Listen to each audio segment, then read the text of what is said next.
సినిమాకు కొత్త స్వరాల్ని అందిస్తూ తన మ్యూజిక్ తో మ్యాజిక్ చేస్తూ అందర్నీ మెస్మరైజ్ చేసే మాంత్రికుడు దేవిశ్రీ ప్రసాద్ తన వరుస చిత్రాలతో జోరు మీదున్నారు. ఆయన సంగీతాన్ని అందిస్తున్న సినిమాలు ఒక్కొక్కటిగా పోటీ పడి రాబోతున్నాయి.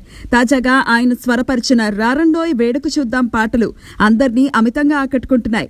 ఇక నేటి నుండి అల్లు అర్జున్ హీరోగా వస్తున్న డీజే పాటల సందడి మొదలు కాబోతోంది. ఊపుని పెంచే దేవి అభిమానంలో ఉషార్ని తెప్పించనున్నారు. ఈ చిత్రం కాగానే ఎన్టీఆర్ హీరోగా రాబోతున్న చేయి లవకుశ చిత్రంతో మైమర్పించబోతున్నారు. అంతేకాదు సుకుమార్ దర్శకత్వంలో mega power star Ram Charan కథానాయకుడిగా రాబోతున్న పేరు ఖరారు కాని చిత్రానికి తన సంగీతాన్ని అందించబోతున్నారు. ఇలా భారీ చిత్రాలతో పాటు విదేశాలలో ప్రదర్శనకు తన బృందంతో సిద్ధమయ్యారు.